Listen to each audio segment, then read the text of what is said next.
Rabbi shrah li sadri wa yassir li amri wahlul 'uqdatam min lisani yafqahu qawli. Qala ta'ala fi kitabihil karim, a'udzu billahi minasyaitonir rajim. Bismillahirrahmanirrahim. Laqad kana lakum fi Rasulillahi uswatun hasanah liman kana yarjullaha wal yawmal akhir wa dzakarallaha katsira. Wa qala Rasulullah sallallahu alaihi wasallam, innama bu'istu li utammima makarimal akhlaq. Sadaqallahul azim wa sadaqa rasuluhun nabiyyil karim wa nahnu insyaallah ala dzalika minasyahidin wasyakirin walhamdulillahi rabbil alamin.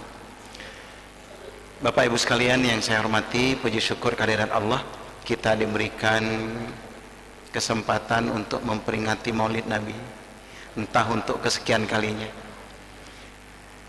Terlepas dari perdebatan apakah Maulid Nabi ini sunnah atau bid'ah, tapi yang jelas kita berharap dengan adanya Maulid Nabi akan muncul rasa cinta kita pada Rasul, karena kita ingin ngambil janji Nabi. Apa kata Nabi? Almar'u ma'aman ahabbah. Seseorang itu kelak di yaumil akhir akan bersama orang yang dia cintai. Nah, salah satu sarana kita untuk memunculkan rasa cinta pada Rasul itu adalah dengan banyak membicarakan keutamaan-keutamaan Nabi. Maka kalau muncul rasa cinta ini anugerah. Ini adalah sarana kita agar kita bisa bersama beliau kelak di yaumil akhir, tentu bukan di neraka, tapi dalam surganya Allah insyaallah. Salawat dan salam semoga Allah limpahkan pada junjungan kita Nabi besar Muhammad sallallahu alaihi wasallam. Semoga juga terlimpah pada keluarga, sahabat, dan insyaallah pada kita semua selaku umatnya. Bapak Ibu sekalian yang dirahmati Allah, kalau kita bicara tentang Nabi, di awal-awal agak sedih baca sejarah Nabi itu. Bisa kita bayangkan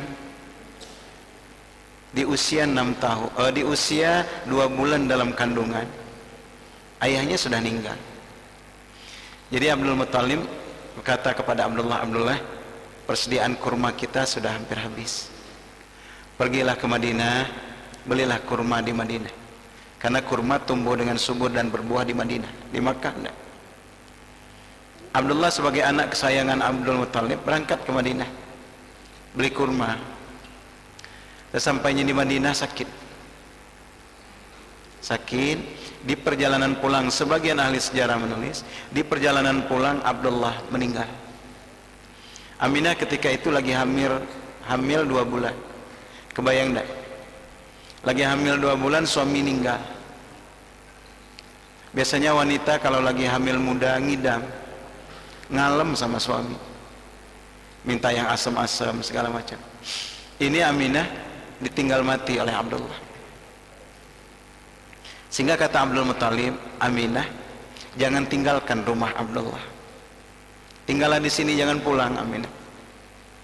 Aku berharap bayi yang kau kandung laki-laki untuk obat rinduku pada Abdullah, anak kesayanganku. Menyesal sekali Abdul Muthalib memerintahkan Abdullah pergi ke Madinah, karena ternyata Abdullah tidak pulang lagi. Jadi berdiamlah Aminah, Bunda Aminah di rumah itu sampai dia melahirkan. Nah, rumah tempat Nabi dilahirkan ini masih sampai sekarang sering disebut dengan Miladir Rasul, tempat Nabi dilahirkan. Walaupun sudah beberapa kali dipugar. Saya 2011 umrah, waktu itu pelebaran Masjidil Haram lagi gencar-gencarnya, termasuk Miladir Rasul ini mau dirobohkan. Tapi berkali-kali dibawa alat berat ke situ, alat berat itu mati. Ya bawa alat berat sampai situ mati, tidak mau hidup nih. Ganti yang baru datang, mati lagi. Akhirnya dibelikan di Jerman yang paling baru, bawa ke sana mati lagi, tidak mau hidup. Sehingga kata ulama-ulama Makkah, Allah tidak mengizinkan kita membongkar rumah itu. Maka sampai sekarang masih ada, walaupun sudah dipugar, sekarang jadi Maktabah Makkah Al-Mukarramah, menjadi perpustakaan kota Makkah. Tapi disitulah Nabi lahir, masih sampai sekarang tempat tinggal itu. Ketika berita bahwa Nabi lahir, Abdul Muthalib senang luar biasa. Dia datang ke rumah apakah cucuku sudah lahir? Dari tangisannya aku tahu, kata Abdul Muttalib, dia laki-laki. Benar ayah, dia seorang bayi laki-laki yang sangat gagah. Masuk Abdul Muttalib, bolehkah aku menggendongnya? Kata Aminah dan istri Abi Talib, boleh ayah. Digendong Nabi yang masih bayi ini, dibawalah ke Ka'bah, dibawa tawaf sama Abdul Muttalib, bawa tawaf gitu. Selesai dia tawaf, dicukur rambutnya. Nah, ini yang dikiaskan oleh kita dalam ritual bayi lahir. Maka biasanya kalau bayi lahir, syukuran bayi kita pakai marhaban. Sebagian umat Islam pakai marhaban. Kiasnya ke sini. Karena Abdul Muttalib dulu waktu lihat Nabi lahir, diangkatnya, dibawanya tawaf. Tawaf keliling Ka'bah, kemudian dicukurnya rambutnya, dikasihnya nama Muhammad. Gitu. Nah, kita di Indonesia kadang dikiaskan dengan itu. Maka bayi lahir biasanya akikoh, sekaligus ngasih nama, sekaligus cukur rambut, sambil marhaban. Maka marhaban itu harus ada ilmunya. Jadi muternya itu kayak orang tawaf. Jangan asal muter, muternya itu berlawanan dengan arah jarum jam. Maka muternya begini, kayak orang tawaf, berlawanan dengan arah jarum jam. Berapa kali muternya? 7 kali. Karena tawaf itu 7 putaran. Kadang kita sekarang, rumah kita kan jarang ruangannya lebar-lebar kayak rumah orang dulu. Rumahnya sempit-sempit, ruangannya sempit, marhabannya panjang. Ya marhaban asik betul ya. Wajaba syukrun alaina marhaban ya marhaban. Panjang betul marhabannya itu kan. Ruangannya sempit, muterlah bayi itu 42 kali putaran. Mejem bayinya, woi bagus benar bayinya ini, nggak nangis. Bukan nggak nangis, mabok nih itu, kebanyakan muternya. Maka memang harus ada ilmunya, harus ada ilmunya. Kapan bayi itu keluar? Bayi itu keluar dikata wajabah, dari situ tuh. Saya jujur Pak, kalau dengar marhaban itu, apalagi kalau yang membawakan suaranya bagus, cengkoknya enak gitu ya, membawakannya penuh penjiwaan, enak dengarnya deh Pak. Bahkan saya kadang kalau dengar kata-kata kun syafi'ah, kun jadilah syafi'ah, penolong. Berarti kita memang minta kepada Nabi itu agar Nabi menjadi penolong kita. Nah, kasusnya dengan bayi kita, kita berharap juga bayi kita itu menjadi penolong kita, orang tuanya. Ini bentuk kerendahan hati kita orang tua. Nak, duhai kekasih hati kami, jadilah penolong kami nak. Bapakmu sama emakmu ini udah kadung banyak dosanya, jadilah penolong kami nak. Setiap amal kebaikan yang kau lakukan, mudah-mudahan itu jadi pahala pula buat kami orang tuamu. Kun syafi'ah ya habibi, jadi penolong kami duhai kekasih hati. Gitu tuh. Ini kiasnya. Hikmahnya, kita itu dari kecil sebetulnya sudah didoakan supaya bisa ibadah haji itu. Dari kecil. Ya bayangin dari kecil gitu. Kenapa dicukur, didoain? Dicukur itu tahallul sebetulnya maknanya. Maka dari bayi orang tua kita sudah mendidik kita supaya kita bisa ibadah haji. Maka jangan bilang nggak mungkin ya. Kenapa nggak haji? Nggak mungkin Ustaz. Gimana mau haji kayaknya? Jangan bilang nggak mungkin. Insya Allah. Kapan berangkatnya? Wallahu a'lam. Yang penting kita niat ibadah haji itu. Niat. Masalah berangkatnya kapan? Itu terserah. Gitu ya. Nah, jamaah sekalian mulakan Allah, akhirnya dikasihlah nama bayi ini dengan nama Muhammad. Waktu itu belum ada orang yang bernama Muhammad. Orang yang pertama kali menyandang gelar nama Muhammad adalah Nabi kita. Jamaah dirahmati Allah, sudah menjadi budaya orang Makkah menyusukan bayi-bayi mereka di daerah. Maka ada satu kampung namanya Bani Sa'ad. Bani Sa'ad ini kurang lebih sekitar 90 sekian, hampir 100 kilo dari kota Makkah. Bani Sa'ad waktu itu lagi paceklik, cuaca lagi panas. Akhirnya paceklik berkepanjangan. Berhamburanlah wanita-wanita Bani Sa'ad pergi ke kota Makkah. Nyari apa? Nyari bayi yang hendak disusukan. Kalau bahasa ekstrimnya, nyari loka upahan nyusuin bayi. Berangkatlah wanita-wanita dari Bani Sa'ad. Di antara rombongan wanita ini ada yang bernama Halimah. Karena dia berasal dari Bani Sa'ad, maka populerlah namanya dengan nama Halimatus Sa'diyah, Halimah yang berasal dari Bani Sa'ad gitu. Dia berangkat bersama suaminya, bawa bayinya, naik onta betina. Dia tidak punya kendaraan kecuali onta betina itulah. Onta betina yang sudah sangat tua, sudah majer dan tidak beranak lagi. Berhubung penumpangnya 3, onta betina tua, jalannya paling lambat ontanya Halimah. Kata teman-temannya Halimah, pecut untamu biar cepat sedikit, nanti kita kemalaman sampai di Makkah. Kata Halimah, tidak bisa, ini onta tua, dipecut juga cuma kesian aja, tidak bisa lari. Sama kalau mobil kita mobil tua itu Pak, mau digeber-geber gasnya ngasep dia, bukannya lari malah ngasep dia, ya kan? Sama onta betina juga gitu, nggak bisa. Cepet ke Halimah, nanti kita kemalaman. Benar aja sampai di Makkah, kemalaman lah sudah. Apa kata Halimah? Demi Allah, semalam suntuk kami tidak bisa tidur karena bayiku nangis, susuku tidak mampu lagi mengenyangkannya. Jadi Halimah ini susunya sudah mulai mengering karena makanan terbatas, minuman ala kadarnya. Susuku tidak mampu lagi mengenyangkan bayi kami, maka bayi kami nangis semalaman, aku nggak bisa tidur, kata Halimah. Jamaah yang dirahmati Allah, esok paginya hari ketika dia usia 14 tahun, 15 tahun, 16 tahun, sudah remaja begini, muncul pula keinginannya untuk melihat pesta.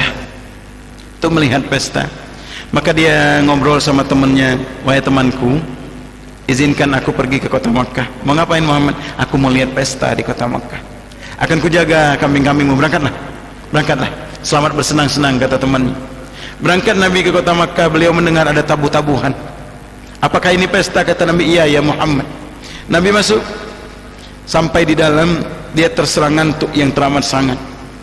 Nabi tertidur, tidak bangun kecuali dibangunkan oleh teriknya cahaya matahari besok pagi. Ketika dia datang lagi nemuin temannya, gimana kata temannya, bagus nggak pesta semalam? Aku tidak tahu apa-apa, kata Nabi. Loh kok bisa? Karena ketika aku masuk ke ruangan pesta itu aku tertidur, aku ngantuk teramat sangat. Aku tidak bangun kecuali dibangunkan oleh cahaya matahari pagi. 2 kali kata Nabi aku ingin lihat pesta di kota Makkah. 2 kali aku ditidurkan Allah. Sejak saat itu aku tidak pernah lagi berkeinginan melihat pesta di kota Makkah. Karena dulu Pak, jangankan tari-tariannya gitu, jangankan lagi pesta tari-tari gitu, tawaf aja dulu telanjang perempuan Makkah itu. Kadang nggak ngerti, ada fatwa tawaf itu harus suci. Bentuk suci adalah bersih dari pakaian. Jadi perempuan zaman itu tawaf nggak pakai baju. Woi, kalau zaman sekarang orang tawaf nggak pakai baju begitu, nggak jadi tawaf kita. Nggak jadi tawaf kita, bisa bubar iman kita. Bisa bubar. Saya waktu itu umrah plus Turki, alhamdulillah musim dingin di Turki, musim salju. Ketemu santri, ada 2 santri kuliah di Turki, janjian di Istanbul, ketemu. Alhamdulillah Ustadz kami, kata dia, umrah plus Turkinya di musim dingin, sehingga semua orang tertutup auratnya. Tapi kalau Ustadz umroh di musim panas, habis pahala umroh Ustadz, katanya. Kok bisa? Nggak ada yang pakai baju orang sini kalau musim panas Ustadz. Innalillahi. Ya Allah ya Rahman. Maka 2 kali kata Nabi, aku ingin melihat pesta di kota Mekah. 2 kali aku ditidurkan Allah. Sejak saat itu aku tidak punya keinginan untuk hadir di pesta-pesta orang Mekah. Terjaga mata Nabi dari yang tidak diizinkan Allah. Jemaah yang dirahmati Allah Subhanahu wa taala, ketika berumur 17-18 semakin dewasalah Nabi. Semakin dewasalah Nabi. Nabi ingin berdagang.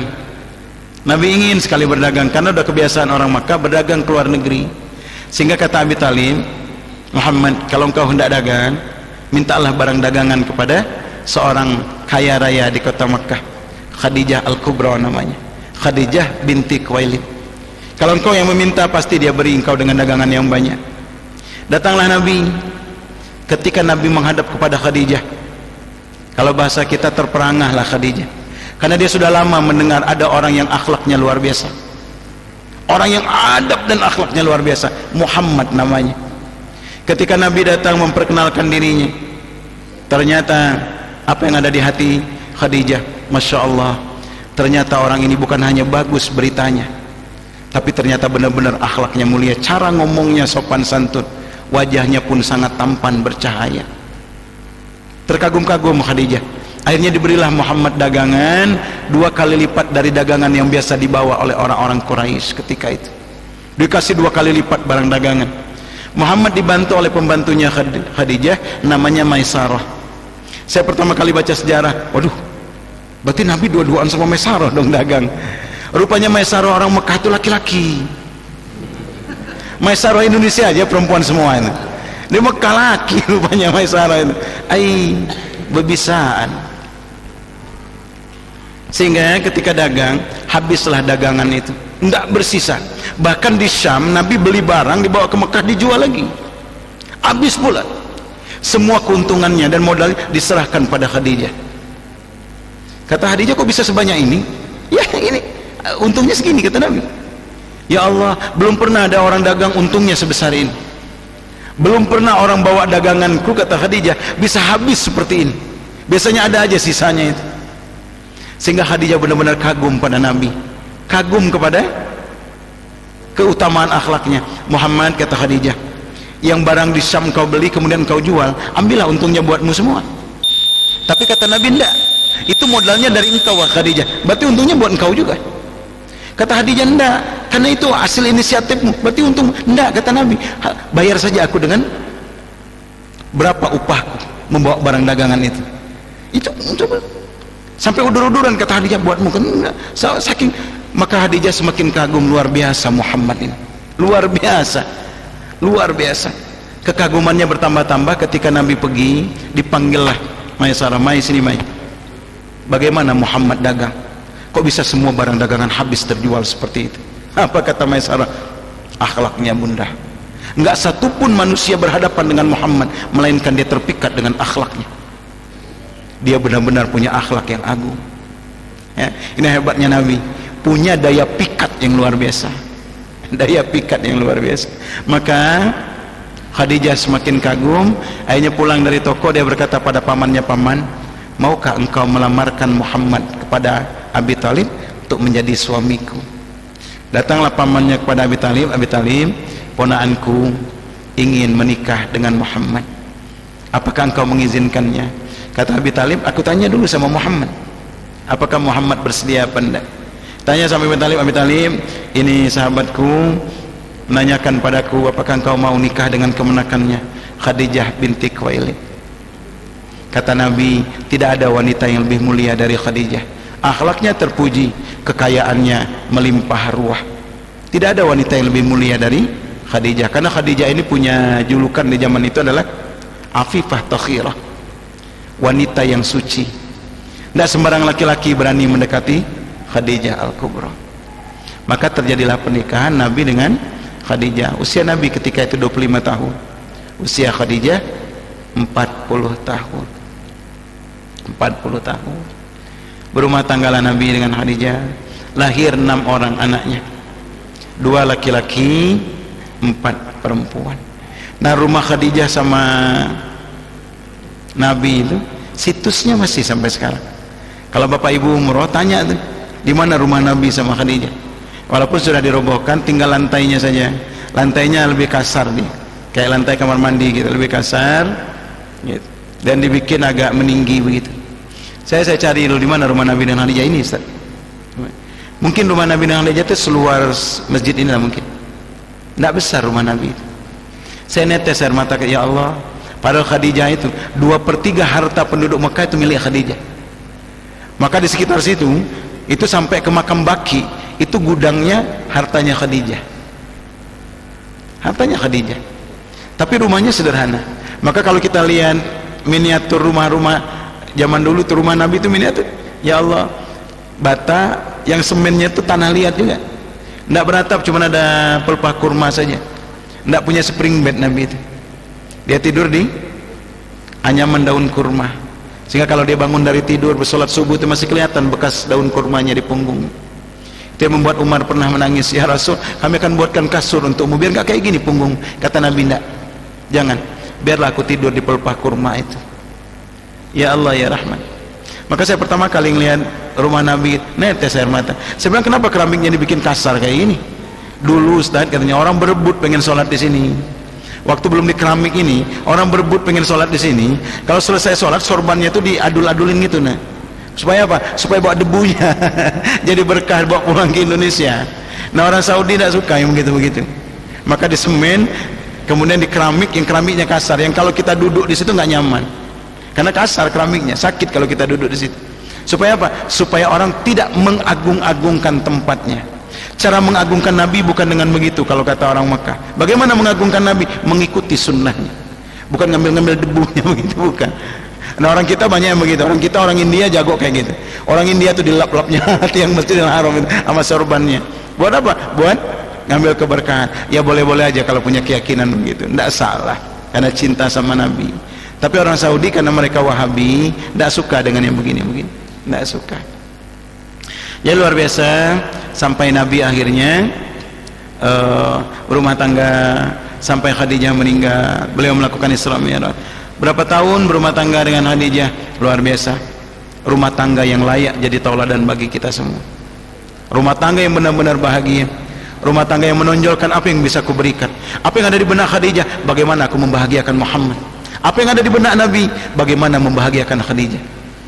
Maka selama berumah tangga, yang keluar dari keduanya adalah akhlakul karimah, akhlak seorang suami dan akhlak seorang istri. Demikian juga akhlak orang tua pada anak, akhlak anak-anaknya pada orang tua. Luar biasa. Tidak ada rumah tangga yang lebih bahagia daripada rumah tangga Nabi dan Khadijah. Rumah tangga Nabi dan Khadijah, rumah tangga yang tidak ada bandingnya sampai saat ini. Nah jemaah sekalian, kalau kita bicara Nabi ini 2 hari 2 malam nggak selesai, Pak. Karena semua sudut kehidupan Nabi itu memikat. Semua sudut, titik-titik sudut kehidupan Rasulullah semuanya memikat. Kenapa? Karena memang beliau adalah model yang Allah turunkan kepada manusia untuk kita contoh supaya kita selamat dunia, selamat akhirat. Maka yang paling enak kalau bisa Bapak Ibu beli buku sirah itulah. Banyak buku sirah, ada buku sirah Al-Hikam, ada buku sirah Ibnu Hisham, ada buku sirah Bidayah wan Nihayah, ada buku sirah sekarang yang lebih terkenal itu riwayat Nabi Muhammad yang karangan Safiur Rahman Al-Mubarakfuri. Beliau lomba memenangkan menulis sejarah yang dilakukan oleh Rabitah Rabitah Alamiyah yang dilakukan di Makkah. Ternyata pemenangnya bukan orang Jazirah Arab, tapi pemenangnya orang India. Safiur Rahman Al-Mubarakfuri ini ahli sejarah dari India. Bagaimana dia menulis dari sebelum Nabi sampai Nabi meninggal, itu ditulisnya dengan rapi, lengkap tuh. Enak sekali, fenomenal buku karangan Safiur Rahman Al-Mubarakfuri. Sampai saat ini kita tidak menemukan sejarah yang lebih lengkap dari itu. Luar biasa Safiur Rahman. Sudah diterjemahkan ke bahasa Indonesia. Edisi Indonesia sudah banyak. Kalau kita membaca buku-buku sirah begini, seperti berada di sebuah taman yang indah. Di halaman berapa saja kita baca, kita menemukan luar biasa keindahan-keindahan kehidupan Nabi.